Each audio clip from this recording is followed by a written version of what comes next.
Okay, everybody. Um, I think sometimes the best way to approach a law school exam is starting with what you have. And I'm going to go down a quick checklist on things that you should go through before your exam. And I'm not just saying skim through it, I mean actually reread or read through everything. Um, so my first item on the list is a canned outline. Some people ask, where do you get a canned outline? You can get it online, usually from LexisNexis. I use the LexisNexis canned outlines. They have them for all the first year subjects and most of the second year subjects. Are they comprehensive? Depends on the subject, but for the most part, they are very, very comprehensive. If they have a different rule than the one that your professor uses, that's something to take note of. Definitely highlight or put a little star on it so that you can compare it to your outline and then ask a friend or ask the professor. And that's particularly common in criminal law, that you'll see that the canned outline may differ from your outline. Okay, so the second item on this list is your own outline.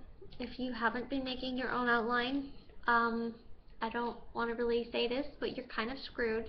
You should have made an outline every week of the semester. After every class, I update my outline every Friday or every weekend. You should have created that kind of habit and kept up with it. Some people just type their outline in class. That's fine. It's whatever. Just if you have one, that is yours. That's fantastic. You're already a step ahead of everyone else because chances are there are people that haven't finished their outline and it's almost exam time. So be that person that already has an outline that's finished and looks good while they're still working on it. The third item is practice questions. The easiest way of saying this is if you can get your hands on a PMBR practice question booklet. Sometimes they're in the law library. If you have teaching assistants, they might be able to give you some. If you have like a kind of learning center, anywhere where you can get practice, online platforms, Kaplan, Barbary, the more questions you have, the better you are off. The Q&A series is a fantastic set of practice questions. I don't endorse anyone, but the practice makes perfect. So especially if you have an all multiple choice exam, you should pretty much be doing tons of multiple choice questions. And when I say tons, I mean at least like 150 different questions. Because yeah, they have applications for iPhones and iPod touches and Androids, and get a hold of as many questions as possible. The fourth one is past exams, and really this should be higher up on the list, but it's not because past exams are only as good as the exam itself. In terms of if you're having a multiple choice exam and all the past exams are only essay questions, you can only really use that as a topic focused practice. So just be careful. You want a past exam that's from your professor. Usually these past exams are also available from your law library or from the professor himself or herself. In most cases there is a past exam, at least one single past exam that is available. Should you go through it? Yeah, you should actually take the time and write out an essay and gather your thoughts on that type of exam. So the next step is looking at your textbook, and I am not saying that you should reread your textbook, but in cases where you are really frustrated, you really haven't finished your outline, going through each page of the textbook is helpful. And you should go through it with a highlighter, a pen, and some post-its. Um, at least to post it kind of the places where you spent the most time, or the places where you remember or you don't remember, or you think there was a rule on that page. Um, and your book could very well be very colorful after this. If you don't book brief, um, then it's gonna start getting colorful now. The next one is PowerPoints. If your professor has PowerPoints, my first year, my criminal law professor had PowerPoints. I definitely went through all of them, if not skimmed them. This year, my professional responsibility professor has PowerPoints.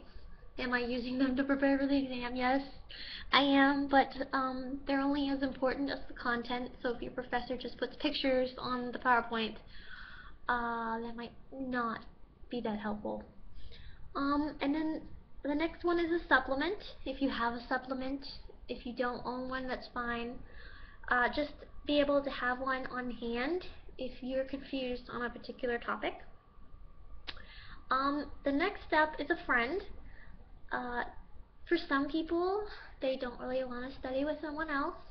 If you are completely and utterly confused, finding a friend, especially a smart one, or someone smarter than you. Don't find someone who's not smarter than you. Find someone who's just as smart as you, if not better or smarter, and compare your outline to their outline. And the best way of doing this is to, depending on the type of learner that you are, just speak it, write it on a chalkboard or a dry erase board, in a study room with them. Uh, Literally line by line. It can be so painful. And the next and last thing that I'm going to say that you need for your law school exam is time.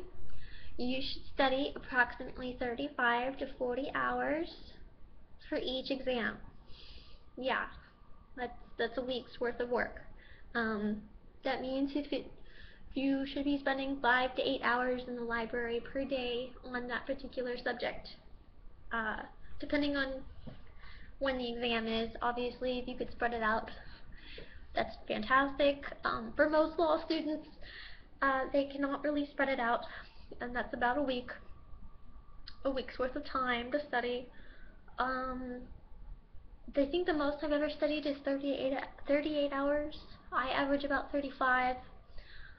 This is like the goal of 40 hours after you've completed your outline, okay? So if you have not already finished your outline, you cannot count that time. Don't count it. It's not right. Even though, you know, you're still learning it, it's not right. And so that's my approach on how to not take an exam, but how to study for a law school exam. Um, it is memorizing, it's application, and yeah, it's pretty much memorizing and application. Flashcards work. If you're an auditory person, you should find something for your iPod and drive around or go jogging or exercise. Do whatever you can to get it in your head because you're going to have to regurgitate it on the exam. So, anyway, good luck on your law school exams.